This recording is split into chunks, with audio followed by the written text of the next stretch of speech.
ये विदेश कैसे जा सकते हैं, पढ़ो। एलजी साहब ने लिखा है इंडिया में करा लो ट्रेनिंग, ये एलजी साहब की नोटिंग है, इंडिया में करा लो ट्रेनिंग। अरे क्यों करा लें इंडिया में ट्रेनिंग, हम कम हैं किसी से? गरीबों के बच्चे कम हैं किसी से? गरीबों के बच्चे हैं तो इंटेलिजेंट नहीं है क्या? क्यों करा लें? हम तो अपने बच्चों को फिनलैंड भेजेंगे। पूरी दुनिया में सबसे अच्छी शिक्षा फिनलैंड के अंदर मिलती है, सबसे अच्छी, ये सबको पता है। फिनलैंड पूरी दुनिया में शिक्षा में नंबर 1 है, और उसमें भी जो नंबर 1 यूनिवर्सिटी है उसमें भेज रहे हैं हम। पूरी दुनिया में जो नंबर 1 है हम तो भेजेंगे सर। दिल्ली के लोगों का पैसा है, टैक्स का पैसा है दिल्ली के लोगों का, टैक्स के पैसे से, दिल्ली के टैक्स के पैसे से भेज रहे हैं। लोगों का पैसा, लोगों के बच्चे, अपने पैसे से लोग अपने बच्चों को ट्रेनिंग के लिए भेजते हैं। ये वो क्या कहते हैं, पराए घर में अब्दुल्ला दीवाना, ये एलजी कौन हो गया है? बेगानी शादी में अब्दुल्ला दीवाना, ये एलजी कहां से आ गया? कौन है एलजी? कहां से आ गया एलजी? किस बात का एलजी? कौन एलजी? कौन लेफ्टिनेंट गवर्नर? हमारे सर पे बैठ गया आके लेफ्टिनेंट गवर्नर। अब वो तय करेंगे कि हम अपने बच्चों को कहां पढ़ाएंगे। ऐसी सामंतवादी सोच के लोगों ने आज हमारे देश को पीछे छोड़ा हुआ। मैं कई बार सोचता था 70 साल हो गए हमारे देश को, 75 साल हो गए हमारे देश को, इतना पिछड़ा कैसे रह गया, इतना अनपढ़ कैसे रह गया, इतना गरीब कैसे? इन लोगों ने जानबूझ के, इन लोगों ने देश को गरीब रखा है। इन लोगों ने हमारे बच्चों को पढ़ने नहीं दिया। ये तो सामने आ गया, नंगे हो गए ये लोग। इन लोगों ने हमारे बच्चों को, बड़ी मजे की बात है एलजी साहब के पास पावर नहीं है ये करने की। एलजी साहब के पास पावर नहीं है ये करने की। मैं भी आपको दिखाता हूं। सुप्रीम कोर्ट ने साफ साफ कहा है कि भाई 3 चीजें हैं। एक है पुलिस, पब्लिक ऑर्डर और लैंड। इन तीनों चीजों को छोड़ के एलजी साहब के पास कोई भी निर्णय लेने का अधिकार नहीं है। यह सुप्रीम कोर्ट का ऑर्डर है। 2018 4 जुलाई 2018 को यह ऑर्डर पास किया था सुप्रीम कोर्ट ने। सुप्रीम कोर्ट तो देश की सर्वोच्च अदालत है, वो तो सबको माननी पड़ती है ना। इसमें से मैं पढ़ के सुनाता हूं। इसमें लिखा हुआ है पैरा 284। अब तो सबको रट गया होगा पैरा भी, कल 3 दिन से मैं बोल रहा हूं।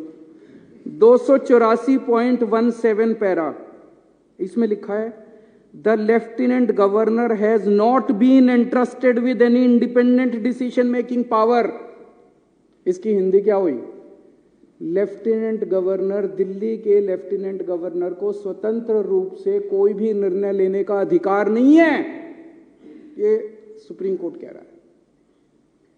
सुप्रीम कोर्ट को पता था एक बार लिखने से नहीं मानेगा एलजी।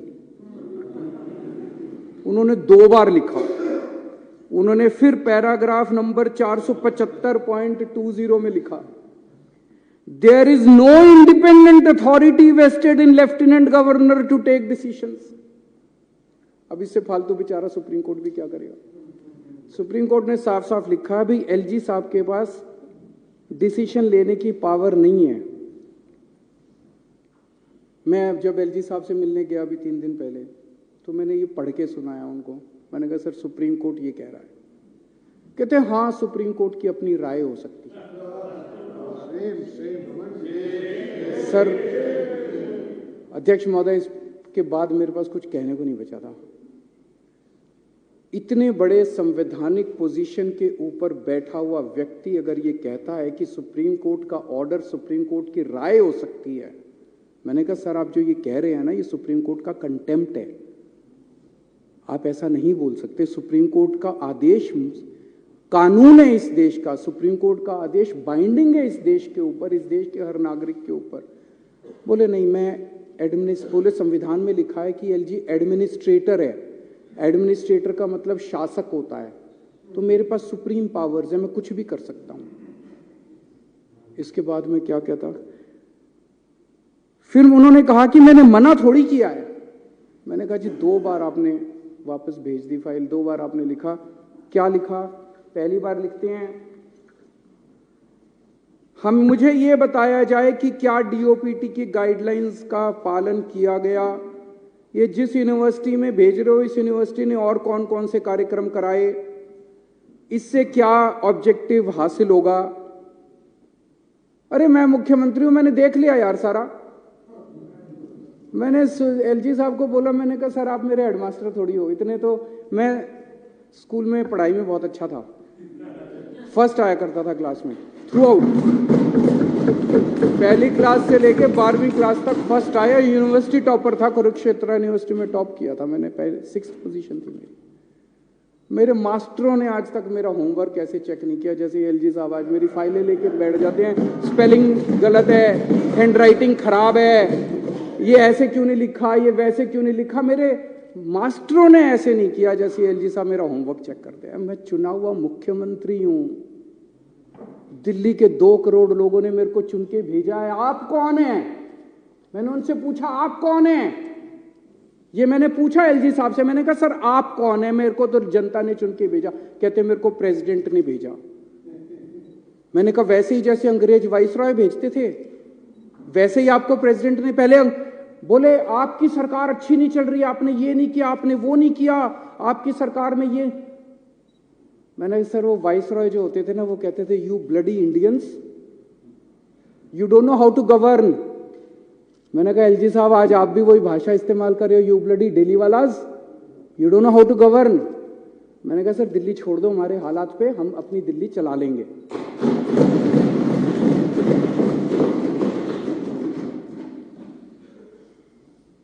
कहते हैं कॉस्ट बेनिफिट एनालिसिस कराओ।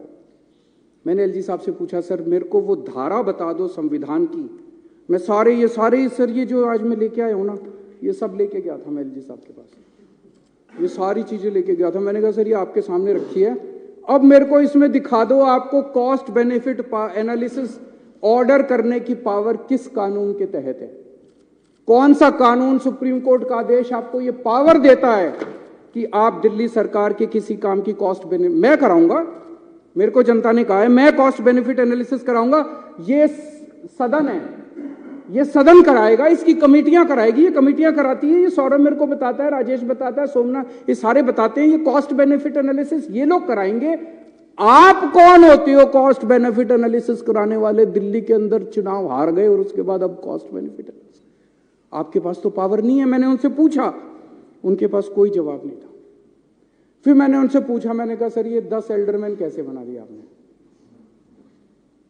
ये तो आपके पास पावर नहीं है, तो ट्रांसफर्ड सब्जेक्ट है, एमसीडी एक्ट तो ट्रांसफर्ड सब्जेक्ट है, आपने 10 एल्डरमैन कैसे बना दिए? बोले उस कानून में लिखा है एडमिनिस्ट्रेटर शैल अपॉइंट 10 एल्डरमैन।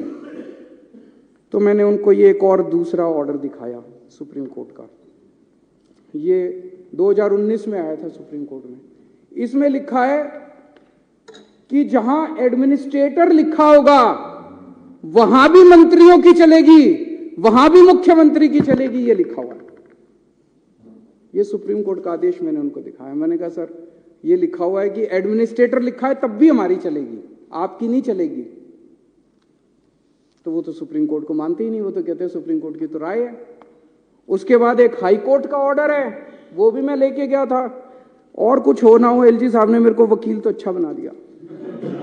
ये 1998 का जजमेंट है ओपी पावा, इसमें साफ साफ लिखा है, मोटर व्हीकल्स एक्ट में डेफिनेशन है lieutenant governor, government of Delhi means lieutenant governor. इसमें लिखा है सारी पावर दिल्ली सरकार की होगी, सारी पावर मुख्यमंत्री की होगी। तो अगर एडमिनिस्ट्रेटर भी लिखा है, लेफ्टिनेंट गवर्नर भी लिखा है, तब भी सारी पावर दिल्ली सरकार की है, एलजी साहब की पावर नहीं है। ये सारा मैंने उनको बताया, पर वो तो माने ही नहीं, वो तो बोले कि मैं एडमिनिस्ट्रेटर हूं। फिर मैंने कहा सर आप आजकल रोज चीफ सेक्रेटरी को ऑर्डर दे देते हो, मतलब रोज सवेरे उठते हैं, अपना लेटर हेड मंगाते हैं, लेटर हेड में लिखते हैं चीफ सेक्रेटरी इसको यहां का चेयरमैन बना दो, और चीफ सेक्रेटरी को भेज देते, चीफ सेक्रेटरी लागू करा देता है। हम मुंह बाके देखते हैं, हम तो क्या हो गया, ये टीवी में चल रहा है, अखबार में आ गया, इसको लिख देते हैं, ये इसको एल्डरमैन बना दो, इसको यहाँ का ये बना दो, इसको। ये चल क्या रहा है? मैंने एलजी साहब से पूछा, मैंने कि चीफ सेक्रेटरी को सीधे ऑर्डर कैसे देते हो? मुख्यमंत्री मंत्री इनके थ्रू फाइलें क्यों नहीं जाती? सीधे चीफ सेक्रेटरी को ऑर्डर दे देते हो आप किसी भी सब्जेक्ट के ऊपर। बोले मैं शासक हूं, मैं एडमिनिस्ट्रेटर हूं, मैं कोई भी ऑर्डर दे सकता हूं, किसी को भी ऑर्डर दे सकता हूं। ना तो वो संविधान मानने को तैयार हैं और ना वो सुप्रीम कोर्ट के ऑर्डर मानने को तैयार है। मैंने उनसे पूछा, मैंने कहा सर ये योगा क्यों बंद करा दिया? मोहल्ला क्लिनिक के अंदर चुनाव के एमसीडी चुनाव के नतीजे 7 तारीख को आए थे। उसके 2 महीने पहले से सारे डॉक्टरों की तनख्वाह बंद करा दी, सारे मोहल्ला क्लिनिक के रेंट बंद करा दिए, सारे मोहल्ला क्लिनिक की बिजली बंद करा दी, बिजली के बिल पेमेंट बंद करा दी, सारे टेस्ट बंद करा दिए। मैंने कहा सर ये क्यों करा दिया? दिल्ली जल बोर्ड की 3 महीने से सारी पेमेंट बंद। बड़ी मजे की बात है कि 7 तारीख को नतीजे, 8 तारीख को मोहल्ला क्लिनिक की सारी पेमेंट हो गई। तो नीयत खराब थी। जल बोर्ड की सारी पेमेंट्स बंद करा दी। हमारे जो वाटर ट्रीटमेंट प्लांट बन रहे थे उनकी कंस्ट्रक्शन रुक गई, जो सीवेज ट्रीटमेंट प्लांट बन रहे थे उनकी कंस्ट्रक्शन रुक गई। डीटीसी के अंदर महिलाओं की सुरक्षा के लिए जो बस मार्शल हमने लगा रखे हैं उनकी तनख्वाह 3 महीने से बंद करा दी। मैंने सब बोला, मैंने कहा सर सारे अफसर दबी जुबान में कह रहे हैं कि एलजी के ऑर्डर थे कि या तो ये सारी पेमेंट बंद करो, आम आदमी पार्टी की सरकार को बदनाम करो, केजरीवाल को बदनाम करो, नहीं तो तुमको धमकी दी सारे अफसरों को कि मैं सस्पेंड कर दूं। कहते मैंने ऐसा नहीं किया। मैंने कहा सर अगर आपने ऐसा नहीं किया, ये तो मेरी वजह से 104 सीट आई हैं, तो इसका मतलब जानबूझ के सारी पेमेंटें रुकवाई थी। बोले अब देखना तुम्हारी 7 की 7 सीट लोकसभा में बीजेपी की आएंगी और अगली बार तुमको मैं चुनाव नहीं जीतने दूंगा विधानसभा का। एलजी साहब मुख्यमंत्री को खुलेआम धमकी देते हैं कि अगला विधानसभा, वो यहां पे लेफ्टिनेंट गवर्नर दिल्ली को चलाने थोड़ी आए हैं, दिल्ली को ठप करके केजरीवाल को और आम आदमी पार्टी को बदनाम करने आए हैं। हम राजनीति करने नहीं आए सर, हम यहां राजनीति करने नहीं आए, हम लोगों की सेवा करने आए हैं। चुनाव जीते ना जीते हैं, राजनीति लगी रहती है, चुनाव आते जाते रहते हैं। देश जरूरी है, लोग जरूरी है, लोगों की जिंदगी जरूरी है। लोगों को इतनी प्रताड़ना करके, लोगों के मोहल्ला क्लिनिक बंद करा के, लोगों के पानी बंद करा के, लोगों की बिजली बंद करा के अगर आप चुनाव जीतना चाहते हो, चुनाव आपको मुबारक। हम लोगों की सेवा करेंगे, हम आपकी तरह नहीं गिर सकते, हम आपकी तरह इतनी गंदी हरकतें नहीं कर सकते। एक प्रश्न ये उठता है कि अगर चुनी हुई सरकार की कोई पावर ही नहीं है तो इस देश की आजादी की लड़ाई क्यों लड़ी थी?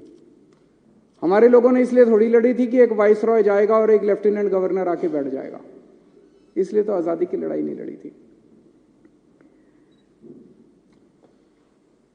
तो अध्यक्ष महोदय, अपने देश की आजादी को बरकरार, हम तो सारे आंदोलन से निकले हुए लोग हैं, आजादी को बरकरार रखने के लिए, जनतंत्र को मजबूत करने के लिए, संविधान को मजबूत करने के लिए हमें जो भी कुर्बानी देनी पड़ेगी हम सारे मिलकर वो कुर्बानी देंगे। लेकिन जनतंत्र को और देश की आज़ादी को इस तरह से हम खराब बिल्कुल नहीं होने देंगे। ये जो सौरव का प्रस्ताव है, मैं इस प्रस्ताव का पूरी तरह से समर्थन करता हूं।